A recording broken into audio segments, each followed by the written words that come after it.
mbokk yi asalaamaaleykum ñu leen di ziar di leen nuyu di leen jaajëfal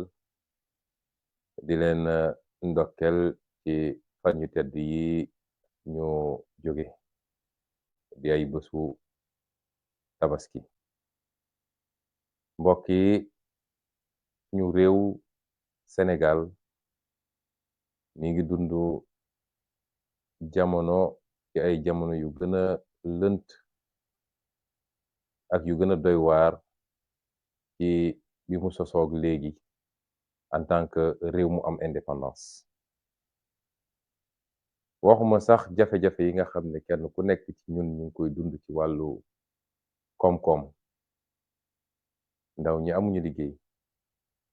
mag ñi njëg yi seer nañu seeraay boo xam ne seen dépense matut paju mi xaw naa doy waar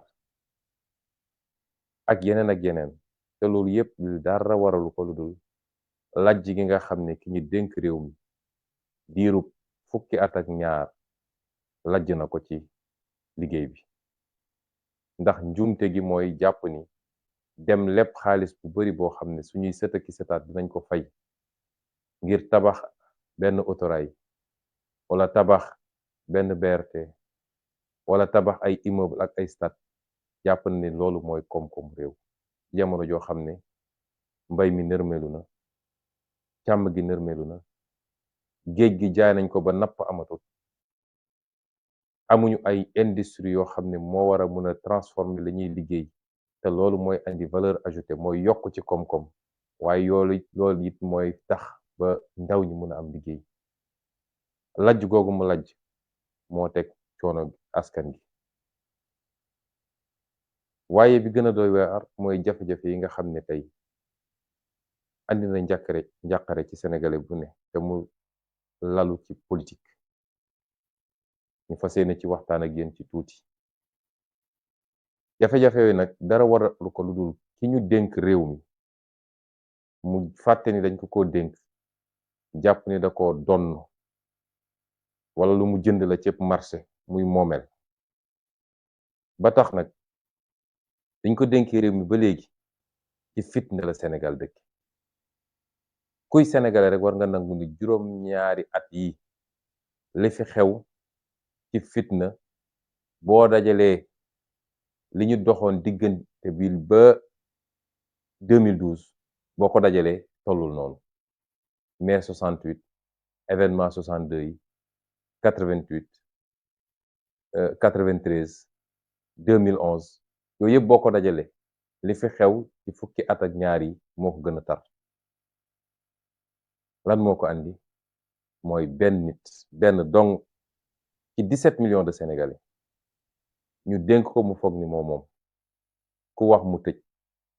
ku wax mu dóor ku wax mu tiire bal ñu nga dee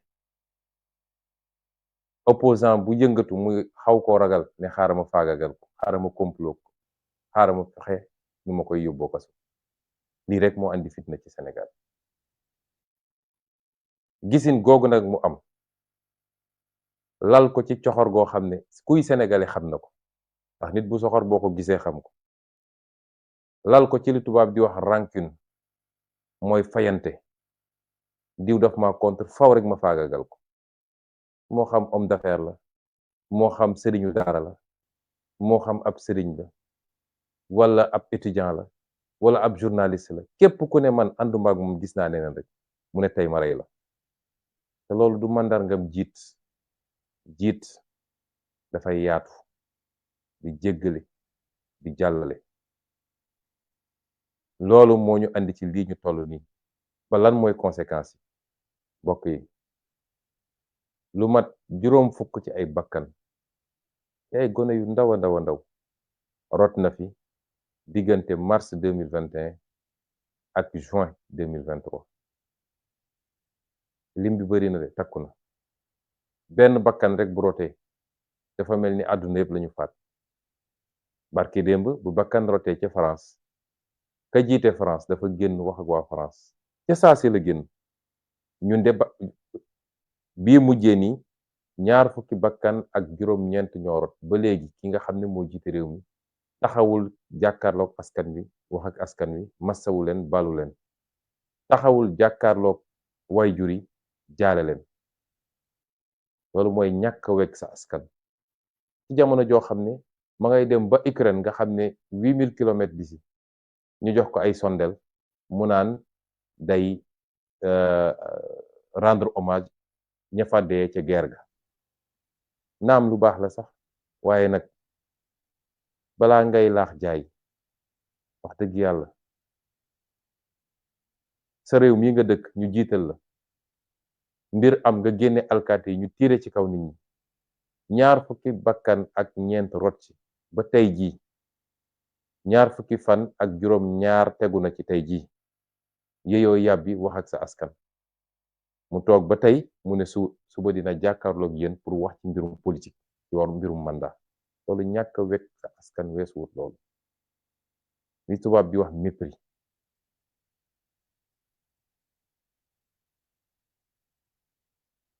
loolu màndarga la ci kii ngeen dénk réew mi naka la yoree réew mi lim bi bari na juróom fukki bakkan ak lu tegu diggante ñaari at yi ñu weesu rot na fi te dara waralu ko lu dul jaay doole boo xam ne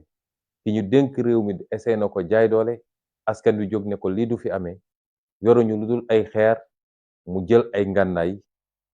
boom leen tiire seen kaw kon lii dafa wane ni ñun amuñu président de la république ndax président Macron de bi mbir mi amee ci saa si la génn ne benn xale warul dee ci anam yu mel nii ba pare ci saa si procureur de la république bu uteeg ñii fi nekk nga xam ne procureur Macky Sall lañu ñu ne Macky Sall dafa dem seeti dans les poubelles de la justice dafa dem seeti ci mbalitu justice bi pour tànn ci ñenn ñi mu seppi ñii mu jox leen procureur général ñii mu jox leen juge d'instruction pour ñu defal ko li mu bëgg waaye gis nga France ba mu fa amee ca saase la procureur jóg daal di jël dossier bi ñu jàpp alkaati bi tiire ne ko waroo woon tiire parce que xale boo xam ne yorul ngandaay yorul dara nga tiire ko loolu faute grave la daal di yóbbu ko mandat de dépôt noonu la réew di doxee ak nu matadi am syndicat magistrature bi bind communiqué boo xam ne yéen ñi gis ngeen ko lii su ma koy wax dama bëgg ñu gis la écart bi am diggante suñu réew nga xam ne dafa suufe ci démocratie ak réew yi nga xam ne donte bokkuñu ak ñoom gëm-gëm sax waaye am nañu ay principe ay valeurs yu ñu gëm moo tax li ñu dese ci liggéey bari na kon maa ngi dellu jaalewaat mbokku xale yi nga xam ne seen bakkan rot na di leen wax ni bokk nañu ak yéen tiis bi bokk nañu ak yéen naqar gi ñu ngi ñaanal way dawli yàlla na yàlla xaare leen kër yu yaatu ya ci barzak yu sedd yi ubbil leen seen palanteer ñu jàkkaarloog seeni kër àjjana donte gëm naa ni looloo am ndax man dama gëm ni nañ leen faate daf leen setal wicc ci baakaar ñu dellu fekki seen boroom ci ni ñu juddoo woon ña leen faat nag ñoo yenu seen baakaar man lu ma gëm la waaye jullit ñaan la am kon ñu ngi ñaan yàlla xaare leen aljana ak këru barzak bu yaatu di leen wax ni bokk nañu ak yéen tiis bi ak naqar bi metti nañu ba fu metti yem waaye di leen wax ni seeni doom war ngeen am fierté ci ñoom ndax nañuy xoolee saaba ya ak nit ñu baax ñi daan xeex ngir dëgg bët boobu lañ leen war a xoole demuñu sàcc ñu tiire leen bal ñu dee defuñu lu ñu warul def waaye dañoo am gëm-gëm ci seen réew xam ni ñoom ñoo war a xeex ngir seen réew baax ba faw mënoon nañu fàq jël gaal ne ñoo ngi dem Europe waaye dañu ne dañuy toog xeex fii suñu réew ndax réew mi lañu war a defar ba mu baax ñu toog fi séddoo wërsëg gi kon ku daanu ci loolu ngàcce gàllaama yow ki la daaneel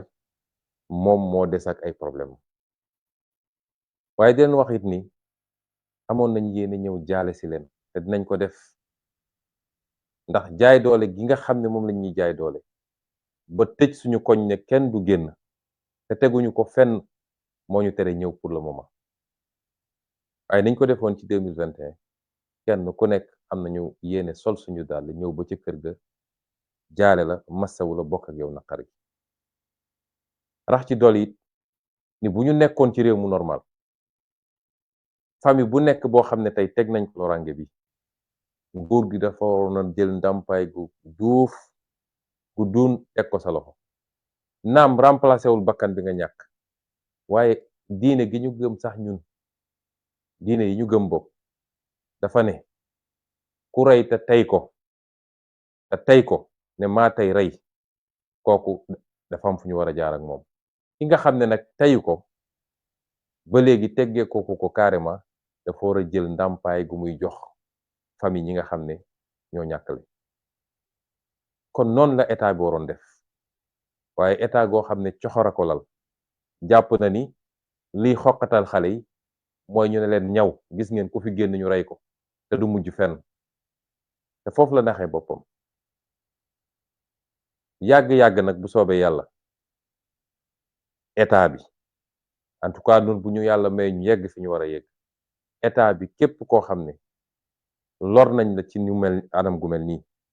dina la jox ndàmpaay goo xam ne doonte remplacé wul li fi jóge waaye dina wàññi naqar gi ak coono gi mbokk yi bu ma waxee ci ñi nga xam ne seen bakkan faat nañ ko ci caaxaan ndax lii lépp caaxaan a ko andi caaxaan goo xam ne moom président Macky Sall ci boppam moo nekk ci gannaaw moo ko suuxat ndax dossier judiciaire yi yëpp liñ leen doon bañal moo waxoon leen ko keroog may nekk Ziguinchor mooy lii ñoom xam nañ ni du dëgg moom Macky Sall xam na jot na rapport de gendarmerie bu ko ne lii du dëgg déglu na audio yi génn yëpp mu xam ne lii du dëgg waaye bëgg a faagaagal Ousmane Sonko te dama bëgg nag wax sénégalais li tax Macky Sall kut ka kut mu ne il faut ma fexeel Ousmane Sonko parce que diggante mag man dafa mujj jëm ci mbañeel man bëgg ma di wax ci nit sax waaye nag Sénégal fi mu toll nii ku ko bëgg ku ko bañ li ëpp ci problème yi mu ngi tënku ci diggante ñaari jëmm yooyu kon il faut ñu wax ko man duma yoruma jikko mii kër mooy duma su ma toogee ne duma tudd diw duma wax ak moom te saa su ma toog wéetee maa ngi fexe nu ma ko rendee di yónnee ay nit ci télé yi pour ñu saaga ko di manipuler ay juge pour ñu tëj ko kaso di complot ci moom déedéet man su may wax ci nit dama koy wax mu dégg duma ko jëw ndax gannaaw yàlla amul ku ma ragal kon relation boobu dafa dem ba ci côté moom dafa mujj jur mbañeel xam ngeen li tax mbañeel googu mooy président Macky Sall dafa jàpp ni méthode bi mu utiliser woon ba tey ku wax mu tëj ku wax mu dóor adversaire politique bu ko jaaxal mu faagaagal la yàlla dafa def bu mu yegsee ci sama jëmm ji la askanu Sénégal yëpp taxaw ne ko lii du fi amee foofu la lajjee ba tey ji loolu nag moo ko métti toujours damay wax sénégalais yi ni combat bii du combat wu Ousmane Sonko am na ñuy def njuumte boobu jàpp ni mbirum Ousmane Sonko la nee nañu sax dañ naan man troisième mandat bi mooy sama xeex waaye leen sama new ci déedéet bu dut woon Ousmane Sonko ak ñi ànd ak moom ci askan wi taxaw jàkkaarloog Macky Sall depuis mars 2021 kon jamono ji ñu toog kenn du toog ñu naan ragal na déclarer troisième candidature ak ragalul lu ko neex lay def ci réew mi loolu ku ko nangoo ko nangut moo am ñun ab ñag lañu fi mu toll nii ñag ab dëkk ngi nii dëkk gu ndaw la saa su ne gaynde ñëw bëgg a dugg ci dëkk bi pour faagagal waa dëkk bi waaye saa yu ñëwee ñag gi muy fekk foofu clôture bi bokk pour ñu déggul yenn olof yi mooy tax ba du mun a dugg loolu ñëpp dañu war a am intérêt ku jóg rek xool nooy def ba gën a dëgëral clôture boobu nooy gën a def ba ñag bi gën a dëgër waaye ki ne man ci digg dëkk ba laa dëkk bu gaynde bi duggoon ki nekk ci buntu dëkk bi lay faagagal ba tax nga dem bënn benn trou ci ñag bi boo moytul bu gaynde bi ñëwee dina romb lépp yow lay njëkk a fàdd. xeex bi ñu xeex boobu ba léegi moo ñu andi ba tey jii Macky Sall li mu bëgg a def ñemewu koo def kon du xeexu Ousmane Sonko du xeexu Pastef xeexu nu ñuy def ba suñu démocratie ak liberté yi nga xam ne suñuy baay ak suñuy maam dañ koo xeex ci xeex yu métti ñi dem ci kaso ñi faatu nañ ci ñi ñàkk nañ ci seen liggéey ñu bañ a toog ba 21e siècle 2023 ñu ne kenn ci sénégalais yi ak maqaamam nu mu toll donte président de la République lañ koy wooye ñëw na rek loolu mu faxas ko ci benn ñu am fi benn buur boo xam ne mooy xool lu ko neex mu ne lii la lu ko naqari mu ne lii la lii mooy suñu xeex lii nag résistance bi ñu résister ba lajjal ay pexeem ci lu bëree bari loolu moo ko métti tey ba mbir mi da koo def mbirum xol moom ma baamu ni ñun jàppaluñu ko dara parce que yàlla bindewuñu noonu te dañoo am ay royukaay bi ci gën a fort mooy ki yàlla yónni woon ci ñun keroog bi mu duggee màkk dafa baal ñëpp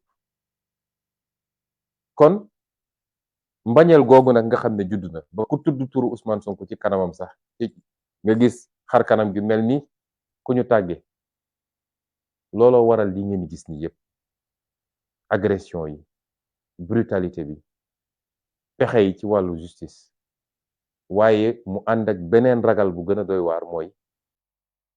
bir na ko ni bu Ousmane Sonko demee élection gagné élection ba mu ne faw rek ma faagaagal ko ma gàllankoor ko bu dem élection ba loolu nag day dellu ci askanu Sénégal dinaa ci ñëwaat léegi kon bu ma waxee ci ñi nga xam ne ñoo ci faatu faaw rek ma teg ci ñi nga xam ne gaañ nañ leen ay gaañ yu metti dóor nañ leen ay bal ñii ci cër bi ñii ci cër bële ñii ñàkk nañ ci bët ñii gaañ nañ ci tànk ñii ci loxo ma leen di masawu di leen wax ni ñoo ngi ñaan yàlla mu saafara fëgg bopp yi delloo si leen seen wér-gu-yaram nu mu gën a gaawe ñoo ngi seen wet nag lépp luñ ci mën ñoo ngi ko ànd ak yéen ci paj mi ak ci jënd garab yi di leen wax waaw leen góor am leen fierté ci li ngeen def bu leen kenn gëmloo ni diw daf leen di utiliser wala lii jaru ko woon déedéet ma teg ci nag ñi nga xam ne tey caabi féeti na leen gannaaw ci lu dul dëgg ñuy lim bu xaw a takku jamono ji ñu toll weesu nañu 650 ak lu tegu ay nit yoo xam ne jàpp nañ leen ci lu dul dëgg ña nga ci kaso yi kaso boo dem ci Sénégal danga fa fekk ñenn ñi mbokk yi nga xam ne ña ngay dem di leen seeti saa suñ ma woowee lañ may wax day dal sama xel mooy ñoom ñëpp li ñuy njëkk a laaj mooy naka la président Ousmane Sonko def mbaa mi ngi ci jàmm ñun na ngeen na seen xel dal ci ñun ñu ngi ci jàmm suñu xel yépp mi ngi ci yéen ni ngeen ñu mën a delloo njukkal mooy xeex bi ku leen ci wàññi dara yokku leen te ñee tëdd seen bàmmeel gëm naa ni ku leen yëkkati woon ñu wax la même chose ay xale dóor nañ leen balu fetal ñu teg leen ci ay civière di leen yóbbu hôpital li ñu njëkk a laaj mooy naka la pros def baa mi ngi ci jàmm bu ko dara jalul rek li ci des amul solo moo tax Macky Sall bu yaakaaree ni ci fitna ak faagaagal ak xoqatal lay nootee Sénégalais dafa xamul lan mooy Sénégalais loolu même tubaab bi mu ñuy coloniser amu ko woon fii def na lu ne waaye lii woon gëm-gëmu Sénégalais li ne woon seen xol ak li ñu jàppoon seen xel tubaab bi mësu ko mën a wëlbati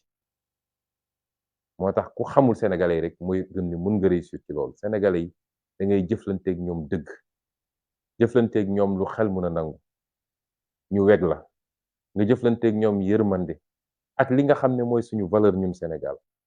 Sénégalais yi xamuñu soxorante Sénégalais yi li ñu xamante mooy laayante biir jàppante bëggante yërëmante lu ñu am séddoo ko seen biir lii ñoo ngi koy doo gis ci Sénégal kon ñooñu ñëpp ma leen di masaw gannaaw loolu nag mbokk yi ma bëggoon a waxtaan ak yéen ci lu gàtt ci li ñuy dëgmal nag ndax moom nee na day waxtaan ak askan wi ëllëg koo xam ne faat nañu ñaar fukk ak juróom-ñeent ci ay bakkan ci ñi nga xam ne yaa leen yilif ba léegi yeyoo yàbbi ci masaw woo seeni waajur waxook sénégalais yi ba tey jii mu naan day génn di def discours politique maanaam wax ci mbirum candidature ba tey waaye dama bëgg sénégalais yi ñu bañ a tombe ci manipulation wu classe politique bi fi nekkoon ak ni ñu mel nga xam ne seen lépp dil la ak luubal ak complot foog ni askan wi nërmelu nañ xamuñu bu ñu nelawee ba tombewaat ci piège boobu gaaral naa leen ni 50 ans yi di ñëw dina metti waat torop ci ñu moo tax man gëm naa ni askan wi yeewu na kenn mëntu koo nax dañu am yenn politiciens yi nga xam ne nañ daan politiquer ci jamono bàyyi ba jamono maam sax ñoom jàpp nañ ni fi ñu toll nii en 2023 noonu la ñu war a mën a continuer politique mooy saa su ne rek benn groupe politicien daje waxtaan seen biir xool nu ñuy séddoo réew mi seen yoon newul ci askan wi mënoon nañu reyante mënoon nañu saagante mënoon nañu dóorante waaye bu desee lu dul séddoo réew mi ñu dajewaat naxante ñi kenn ku nekk ñu ne la yow li nga ciy am bàyyiwaat ndaw ñi ñu nekk seen coono bàyyiwaat waajur yi ñu nekk seen coono bàyyiwaat réew mi muy nërmeelu ñu gën a ñëw gën a perpétuer gën a saxal système bi fi newoon mooy alal réew mi yëpp ñu bàyyi ko mu génn bitim réew est-ce que loolu dinañ ko nangu lii xew yëpp ñu naan ko dialogue national ak yéen ñëpp xam ngeen ne tappale la ay mag yoo xam ne amu ci kenn koo xam ne sa avenir mi ngi sa kanam ñu waroon accompagner ndaw ñi tey ñoom ñooy dem di daje di complot ban ndaw ngeen gis foofu ci dialogue national bi pourtant téeméer boo jël ci réew mi juróom ñaar fukk yi ay ndaw lañu est-ce que ndaw ñi di ngeen d'accord ñeneen ñoo xam ne seen avenir ma nga seen gannaaw ñuy décider à votre place gis nga réew dafa am fu muy toll fulla moo koy mottali ak fit ak jom ak bëgg sa réew te xam naa ni mi ngi ci yéen ndaw ñi ak lu mu mun a wax suba benn luy ñëw mottaliku la ci complot bi nga xam ne deal bi nga xam ne def nañ ko ba pare deal ba mu nga doore ay nit yu doon daje di waxtaan ci naka la ñuy def ba juboo ba déggoo ci li ñuy déggoo te lépp nag lenn rek a ko waral mooy lu ñuy def ba Ousmane Sonko du jël réew mi lu ñuy def ba Ousmane Sonko du doon candidat lépp weesuwul loolu moo tax soo seetee li ñuy woowee conclusion yi nee na ñu ñëpp mën nañ leen dugal ba mu des Ousmane Sonko ndax même mbirum 3e mandat nee nañu nañu bàyyi conseil constitutionnel wax ci ñeneen ña nañ leen gracier nañ leen ba pare sax léegi nañu modifier benn article rek ne léegi ku ñu gracier mën nga bokk loolu mooy ne ñëpp bokk ba mu des Ousmane Sonko est-ce que askanu Sénégal dina nangu loolu ay mag ñu dem toog di complot contre benn nit boo xam ne sàccul fenul reyul violewul waxtaan ak askan wi ci programme ak ci xel ba li ëpp ci askan wi jàpp ni kii bu toogee réew mi soppi ay nit dem daje ne ñun ñoo koy tere nit ñoo xam ne matuñu 0,01% de la population est-ce que war nañ koo nangu ñun au nom de quoi premier acte bi mooy woon daje ci ay daje yoo xam ne rencontre secrète la mooy les fameuses rencontres de minuit ku nekk di raser mur yi ñi dem Mermoz ñi dem Palais ñi recevoir ay émissaires ñu waxtaan ba tënk li ñuy tënk ñu ne léegi loolu naka lañ koy formaliser naka la ñuy def ba génne ko ci peuple bi ba du niroog dir ñu ne nañ dem def dialogue national bu ko defee ñu ne ñëpp daje nañu waxtaan nañu déggoo nañu li loolu mooy woon 2e partie bi 3e partie bi mooy lii président de la république ne léegi comme loolu yëpp am na dinaa génn nag wax ak askan wi dinaa dellu si wax bi léegi 4e partie bi mooy doon ci fan yu néew di ngeen gis ñu convoqué assemblée nationale d'urgence, procédure d'urgence, gaaw leen génn lii dafa yàkkamti pour la ñu tënk ñoom ci seen deal ñu voté ko rapidement assemblée nationale. Comme am nañu majorité boo leen boolee ñoom ñu bokk deal bi yëpp am nañu majorité, peut-être mat nañu léegi 75% assemblée bi, ñu dem gaaw voté loolu ne waaw institution yi marché na, assemblée voté na, pouvoir exécutif proposé na, assemblée voté, kon daal fii amul dara lu ñu fiy wax. lii moo nekk di am fi mu toll nii. nee na nag ëllëg day wax ak yéen, wax gi ñaar la mun a doon. ma bëgg nag ñu bañ a tomber ci piège bi, moo tax may waxtaan ak yéen tey jii. ñu bëri dañ ma noon bàyyil ba mu wax nga doog a wax, man leen déedéet. man li ma bëgg a wax askan wi il faut mu jiitu ba nga xam ne lu mun a wax ëllëg du bett kenn. ñaar yi mun a wax benn ci ñaar yi la mun a wax. imma mu ne candidat la wala mu ne duma candidat. imma mu ne candidat la wala mu ne duma candidat. bu dee nag dafa ne candidat la suñ koy jàngat delloo ko ci dil ba mooy ñoom ñëpp dëppoo nañu ni ñoom ñëpp war nañoo mën a nekk candidat ba mu des mennum Ousmane Sonko. parce que du Macky Sall rek moo ragal candidature Ousmane Sonko de bëri na ñoo xam ne bëgg nañu yóotu réew mi wala yàgg nañ ko yóotu te yàlla xam nañ ni dayo bi Ousmane Sonko am tey ci politique yàlla mayu leen ko. ñu jàpp ni bu Ousmane Sonko demee amuñu benn chance. ñooñu dañoo bokk bëgg-bëgg ak Macky Sall. kon muy firndeel benn parti ci deal bi mooy ñun ñëpp mën nañoo dem ba mu des kenn ci ay complot ki tappale. ñaareel bi mooy mu ne man duma candidat te nañ ko sóoraale lu mën a nekk la. ku am seetlu di nga ko boole ci possibilité yi moo xam 50% la wala 40% la wala 70% la waaye lu mën a nekk la. loolu it soo ko delloowee ci deal bi ci complot bi li muy firnde mooy wala liñ ciy jublu mooy dina ne man su ma nekkee candidat boo matul réew mi dina métti trop te bitim réew yëpp ngi ma teg bët. gis ngeen li xew barki démb parlement européen ba ma yónnee ndawam soosu mu dem di nar ay nar yu kenn xamul. waaw ay terroriste ñooyu sonk ay nangam tubaabee toroxal ko fa toroxal bu doy waar. waaye bokk na ci li ko tubaab bi wax mooy waxu 3e mandat boobu nga xam ne waroon na leer bu yàgg ñu dalal Sénégal te Macky Sall bëggu cee wax. kon àdduna bi yëpp a ngi koy xool ci 3e mandat. réew mi fukk yoo jël juróom-ñeent yi ànduñu ak 3e mandat. mu xam nag ni loolu mën naa jafe. mën na am mu taxaw ne leen man dootuma candidat waaye lim ciy jublu ba tey mooy jàpp na ni bu ne man dootuma candidat ñu bari ñoo xam ne ñi ngi taxawoon di waajal xeex keroog bu ne candidat la dinañ ne léegi sama yoon new ci bu ko defee mu isolé Ousmane Sonko ak Pastef. dañ naan bu dee problème mu benn candidature rek la jaru ko ñun nekkuñu fi pour xeex pour candidature Ousmane Sonko comme Macky nee na du candidat rek li ci des suñu yoon newu ci. lii mooy calcul yi moo tax benn boo ci jël rek ci tënk mu nga dellu ci objectif boo xam ne benn objectif rek la mooy président Ousmane Sonko warul nekk candidat en février 2024. may laaj nag mbokku Sénégalais yi parce que du problème mu jëmmu Ousmane Sonko déedéet donte dama liggéey li ma liggéey ba tollu fii ànd seeg ñi jàpp ci liggéey bi ba ñuy door matuñu woon fukk ci néeg bi ñuy taxawal parti bi juróom-ñetti at ci gannaaw soriwul. joxuñu nit ñi xaalis saxaluñu leen lem waaye di waxtaan ak Sénégalais yi waxtaanu dëgg.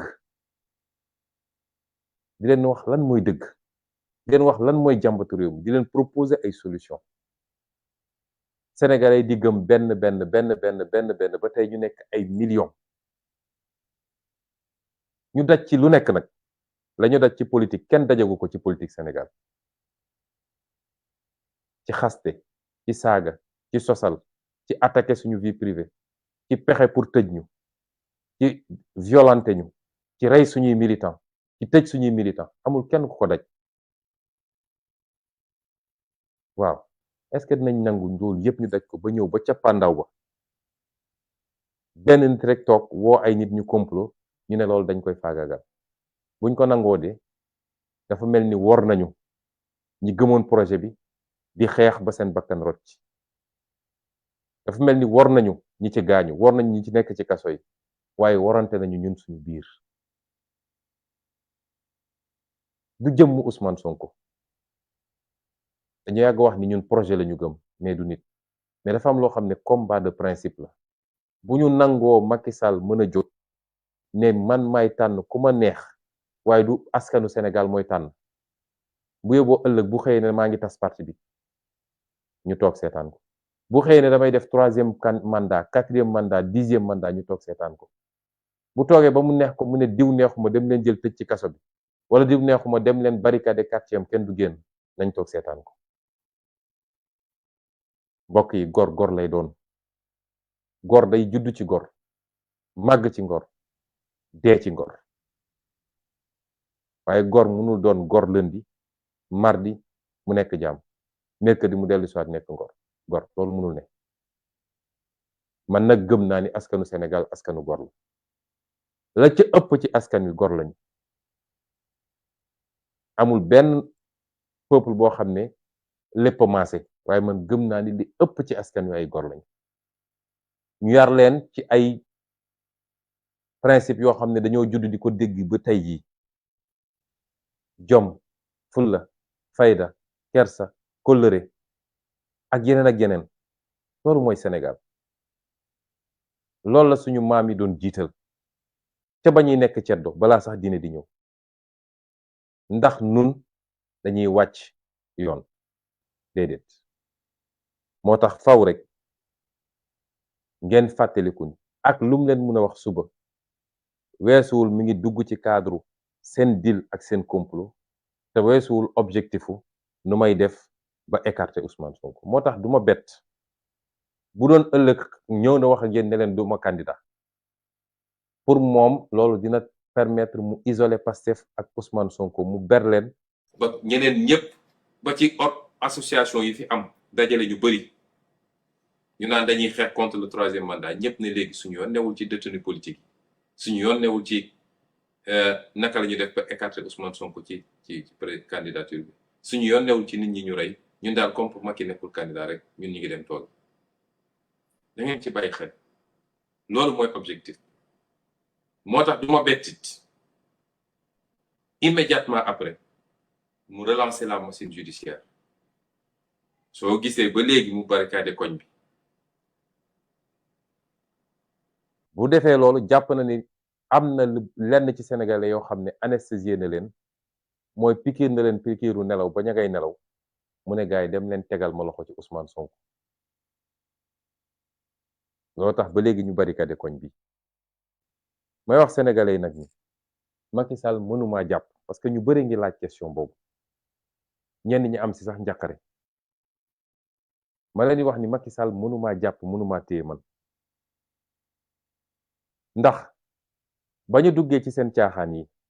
ñu leen bàyyi leen caaxaan yii nga xam ne mën na faat ay bakkan ci réew mi ñii de buñ doon ay nit duñu egsi fii ñu egsi waaye dafa di ñoo xam ne pouvoir fees na seen bët ba xamatuñu bu ñu jógee bugg a wane ni ay jullit yu mag lañu yow noo mu ne dem aji màkka ñibbi si démb ñëw taxaw dajale say maire ne leen dem leen ut ay milice pour xeex ak xale yi ci koo xam ne président de la république nga xanaa kay ku jóge màkk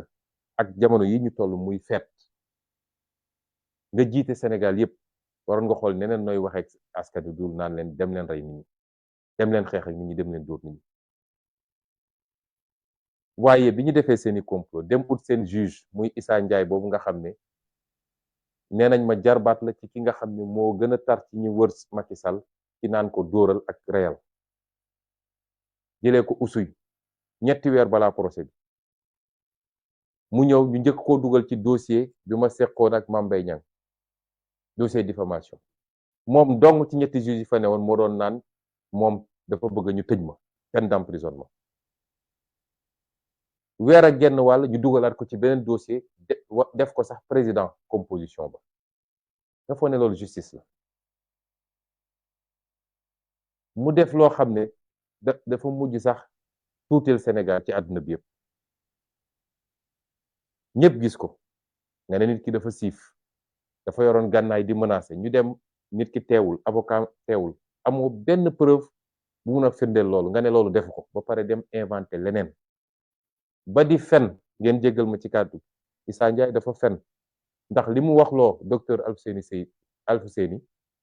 Gaye Alfousseyni Gaye waxu ko ba kooku bind communiqué ne moom musul wax loolu juge buy fen pour motiver benn décision moo tax li xew nii am na juróom-ñetti juge yoo xam ne ñoo rey lu Sénégalais yi te dinañ génne seen tur ak seen photo ñëpp gis ko ñoom ñoo rey lu Sénégalais yi dañuy wax justice y a 465 magistrats wala lu ko ëpp waaye boo seetee yenn poste yi dañuy seppe ay nit yoo xam ne dañuy dem wër li yées ci magistrature teg leen foofu pour defloo leen léeg-léeg sax ñu xaw a tooñ magistrat yëpp waaye bi ñu demee def li ñuy def ba pare nee nañ dañ maa jugé par contumace ma leeral Sénégalais ni contumace mooy koo xam ne dañ koo jiñ ne moo def ñu wër ko àdduna bi yëpp gisuñu ko kenn xamul fu mu nekk ñu ne kon danañ ko jugé ca ba mu fi nekkul waaye jugement boobu c'est pour rek parce que ci wàllu yoon dafa am lu ñuy wax prescription mooy bu ñu toogee ab diir bu ñu nee diw def na lii ñu toog ab diir jugé wuñu ko day ñaan loolu mënatuñ ko ci toppee ñu ne pour loolu bañ a am nag ki ñu wër fu ne gisuñu ko dinañ ko atte ndiggandiku la daanaka presque mbokk yéen ñëpp xam ngeen bi ñuy def seen jugement man dawuma génnuma réew mi maa ngi woon fii ci biir réew mi ñoom ñëpp xam nañ ci ma nekkoon may génn def samay déclaration kon contumace waruloon mën a am te loo xam ne nee nga contumace la waaye peine bi nga mujj prononcé du peine criminelle peine correctionnelle sax la pour wane rek ñoom ni ñu jaxasoowee waaye li gën a am solo yoon dafa ne article 341 code de procédure civile dafa ne nit bi nga xam ne dañ koo atte ci contumace déglu leen ma bu baax de dafa am solo nit bi nga xam ne dañ ko atte ci contumace mooy neewu fi gisuñu ko ñu ne atte nañ ko te ba jamono jëm fi nekkul saa su mu feeñaate saa suñu doxee ba mu génnaat moo xam moo ñëwal boppam ne leen maa ngi nii wala moo xam ñoom ñoo dem ba gis ko teg ko loxo yoon dafa ne immédiatement à la seconde près jugement boobu nul na jugement boobu amatul jaas na kon jugement boo xam ne nul na su dee dafa condamné woon nit ne kii war nañ koo tëj benn at wala ñaari at wala juróomi at condamnation boobu day annulé ci saa si amatul existeetul kon mënoo koo jàpp la ca des kay mooy nga bàyyi ko mu ñibbi këram nga xool yow kañ ngay programmer waat sa procès moo tax may wax ak sénégalais yi Macky Sall bu dee jàpp day am bu ñu ne procureur moo jàpp de Macky Sall mooy joxe ndigal ji moom mooy joxe ndigal ne dem leen jàpp Ousmane Sonko ku xam justice xam ni procureur ci ndigalu ministre de la justice la nekk ministre de la justice ci ndigalu Macky Sall la nekk kon bu jugoon tey ne mi ngi ñëw jàpp Ousmane Sonko xam leen ni Macky Sall moo ko santaane waaye bu ko defoon tey bu dee 8 heures la ma jàppul 10 heures war na maa fekkaat sama kër ndax amul base pour jàpp ma amul fu mu ko teg ci yoon pour mun maa jàpp benn fan sax waxuma laa mu naan daf may jàpp ay fan yoon li mu wax dafa jugement ba c'est anéanti nul na dañu war a reprendre comme fi ñu commencé fi ñu tolloon foofu la ñu war a reprendre mooy juge d'instruction def na ordonnance de renvoi man maa ngi contrôle judiciaire kenn mënatul annuler contrôle judiciaire bi ndax juge d'instruction bi ma defoon contrôle judiciaire moom dossier bi nangu nañ ko ci loxoom keroog bu mu defee ordonnance de renvoi procureur de la république mënul délivrer mandat de dépôt contre moom étape bi ñu toll président tribunal rek moo mën bu ñu demee ba jàpp date ne procès bi bés sàngam la yoon dafa ne nu mu tuuti tuuti ñetti fan balaa procès bi ki ñu accusé dafa war a ñëw présenté wu bu ñëwee présenté wu nag te la président tribunal ne léegi dama koy bàyyi mu dem këram tranquillement bésu procès bi mu ñëw ñu àtte ko wala dama koy téye ba procès bi jeex bu dee condamné wuñ ko mu ñibbi loolu nag nañ ko def saa su leen neexee ndax procès bi bis buñ ko ubbiwaatee du procès Ousmane Sonko de procès comploteurs yi la dinañu xam lan la ci Macky Sall def lan la ci Mamour Diallo def lan la ci maître Gabisso def lan la ci keneen ak keneen def ndax procès boo xam ne tegoo fa tànk sax ñu setal la ba di inventé leneen keroog bu ñuy taxawaat samay avocat yëpp taxaw ma taxaw di ngeen xam ni sàcc ndënd yomb na lool waaye foo koy tëggee moo jafe kon bis bu ñu nee jàpp nañu Ousmane Sonko te bàyyiwuñu ko ca saasa maa ngi woo askan wi yëpp ñu jóg nañ ko defee woon mars 2021 bañ ma jàppee te teguñu ko ci yoon nañ ko defee ci juin bi ne askan wi yëpp jóg te bii paa nag bu ñuy jóg waxoon naa leen ko keroog ci meeting Parcelles Assainies ba te gëm naa ni ci yoon boobu la ñu nekk bii paa bu ñuy jóg nañu jeexal xeex bi benn yoon parce que mënuñu 6 mois yu nekk 1 an bu nekk mu def li muy def ñu génn ñu faat ci nangami bakkan gaañ ci nangami bakkan ñu demaat toog déedéet bii paa day métti benn yoon rek loolu man maa ko wax muy droit bi nga xam ne peuple bi nga xam ne ñu ngi koy teg lu dul yoon constitution ne peuple boobu am na droit résister résistance boobu laa leen di woo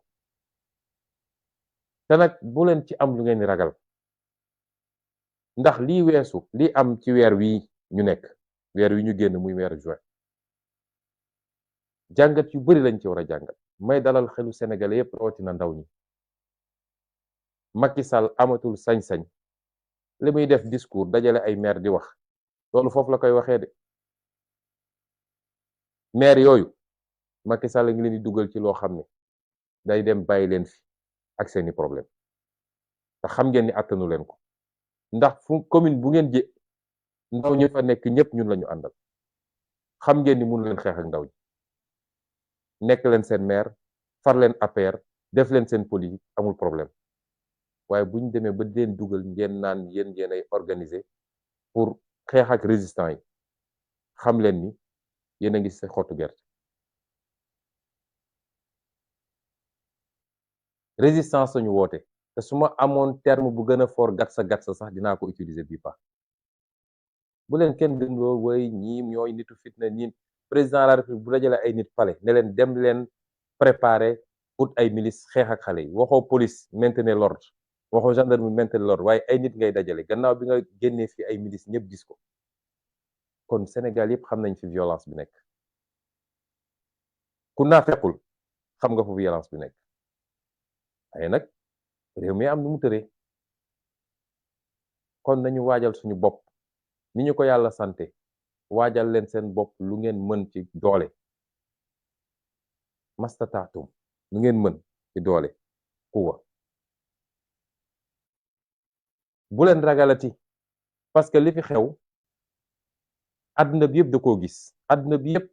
dankaafu Macky Sall àdduna bi yëpp laaj ko ay compte ne ko noo munee génn ay milice ñëpp gis vidéo yi ay milice privé ñuy tirer ci kaw sénégalais yi moo tax milice dootul génn fi man maa leen ko wax mun na toog pale di funki di wax waaye milice dootul génn Sénégal alkaati yi nga xam ne ñoom la ñuy yónni naan leen dóor leen xaw ma ñàkk formation la xaw ma coxor la mais ab alkaati boo demee manifestation jàpp ab ndaw yóbbu ko commissariat da nga koy déglu yóbbu ko ci procureur ñu xool ndax dañ koy yóbbu ci juge wala dañ koy bàyyi waaye jàpp ay xale xaar ba guddi nga génne leen di leen dóor loolu bokkul ci formation policier loolu soxor kese la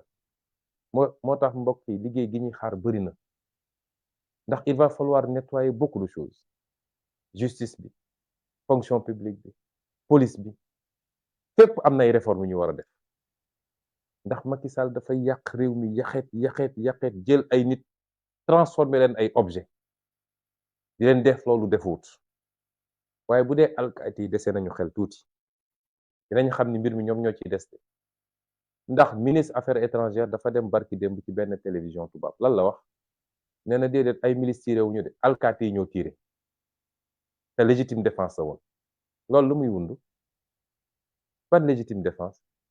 moom avocat la jàng du droit xam na lan mooy légitime défense mu ngi leen di dugal yéen alkaati yi te loolu mooy politiciens yi nag yenn xeetu politiciens yi ñoom gëm nañ ni mun nañ dugg ci bëri ko diwtiir génn ci weex tàll bu ñàngee ba ñàng ñu ne yéen a ko def élément boobu noonu lañ ko jëlee yokk ko ci dossier CPI bi nee na yéen ay rey xale yi légitime défense mooy boo demee ba yow menace am ci yow nga dem ba xam ni sa bakkan mën nga ko fee ñàkk nit ki yor gànnaay di waaj a tiire nga tiire waaye ay xale yor ay xeer di sànni ñu ne yéen da ngeen doon légitime défense loolu kan moo ko mën a nangu ci boppam bu ngeen amee xel di ngeen delloo ci seen bopp xam ni ñu ngi leen def loo xam ne tôt ou tard di ngeen rendre compte te àdduna jaru ko ñi ngeen di tiire seeni mbokk lañu ñi ngeen di tiire seeni mbokk lañu seeni rakk lañu seeni doom lañu France ngi ne leen di boy fi mu toll nii donte li andi mbir mi ab policier bu tiire la muy acte isolé waaye bi muy boy dans le cadre du maintien de l'ordre gisoo policiers yi génne seeni gànnaay di tiire te pourtant foofoo gën a boy fi fuuf na ngeen delloo ci seen xel te am na xam ne bu yàggee askan wi di jël responsabilité am jàkkaarloog yéen kenn du nangu ñu lay tiire comme lapin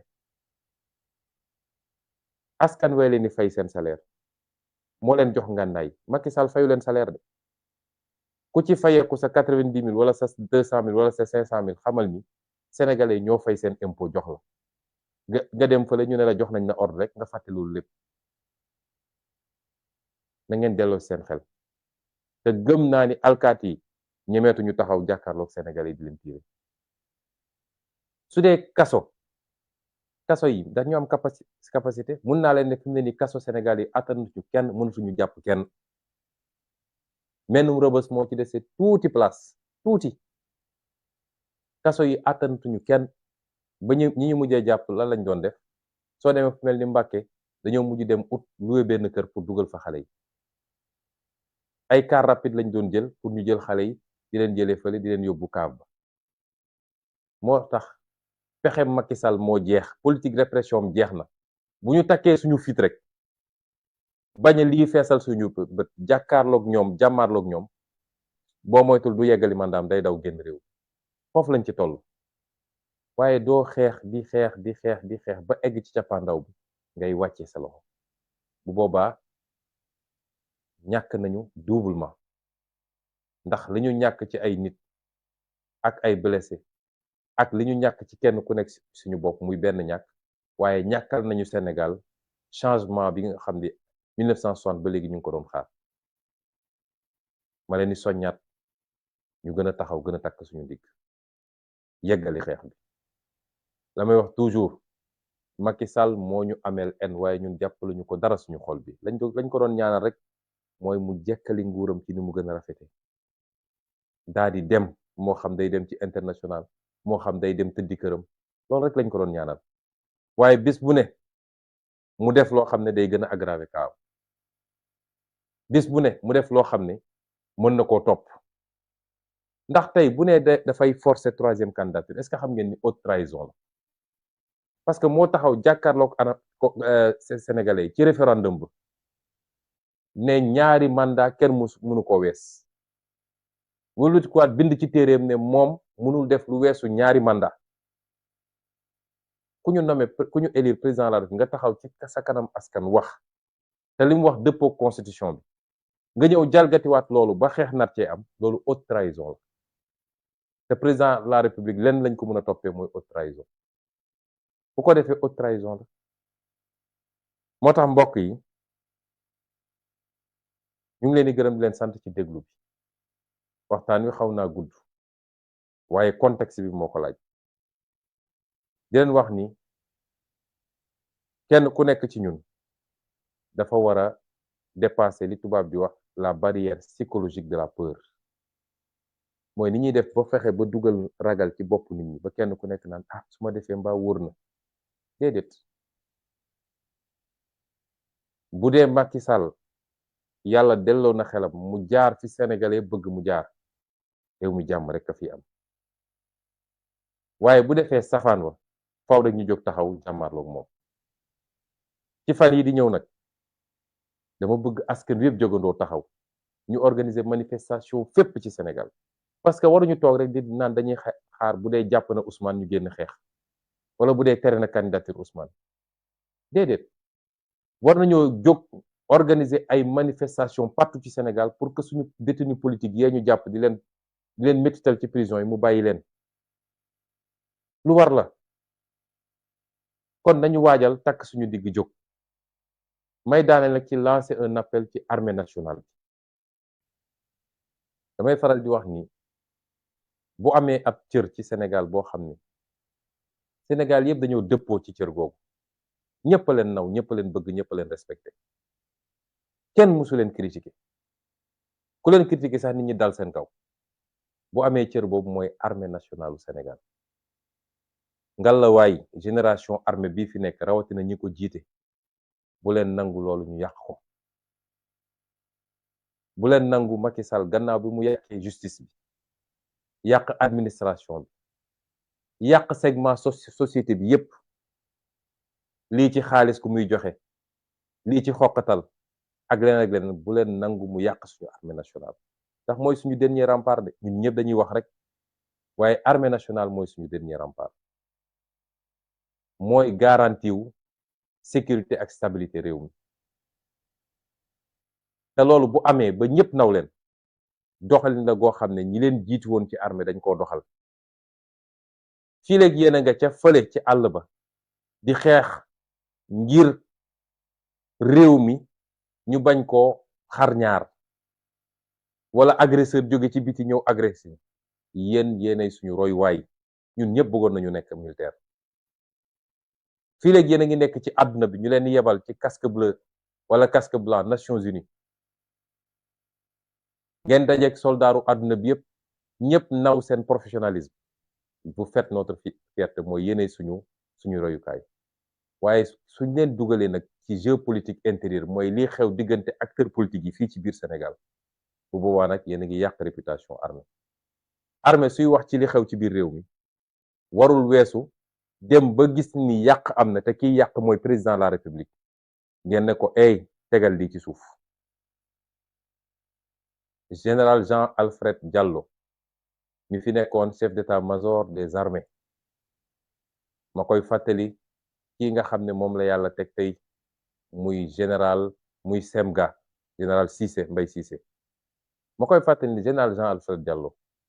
événement 1968 suma juumul bi réew mi jaxee ba jaxaso dafa bind benn bataaxal bind ko président Senghor ne ko duñu nangu ngeen faagagal askan wi te nag dinaa la jox ay tegtal ak ay ndigal parce que loolu mooy rôle armée bi sa gouvernement bi dafa bëri te ay politiciens rek a ci nekk liggéey luñu askan bi dama bëgg nga wàññi ko gannaaw boo ko wàññee na nga seet ay technocrate ay nit ñoo xam seen xam-xam màcc na ci liñ leen doyee ñu taxawal fi askan wi liggéeyal askan wi loolu la ñuy xaar ci armée nationale ñaata yoon lañ fi dem élection président ñàkk bëgg a ngooy ci pouvoir bi am na ñu ko bind ci ay téere kilifa armée woo ko ne ko déet mënul ñàkk nga dellool pouvoir bi dem sa yoon loolu la ñuy xaar ci armée donc armée li ñu seetlu mooy ci jamono ji ñu ne saa su réew mi yëngatoo tuuti rek ñu génne armée bi char de combat yi fu ne bu dee xoqatal askan wi ba ñu tiit dellu toog fi ñu nekkoon moom lañ ci jublu loolu du róoru armée tey France a ngi jaxasoo mais gisoo armée génn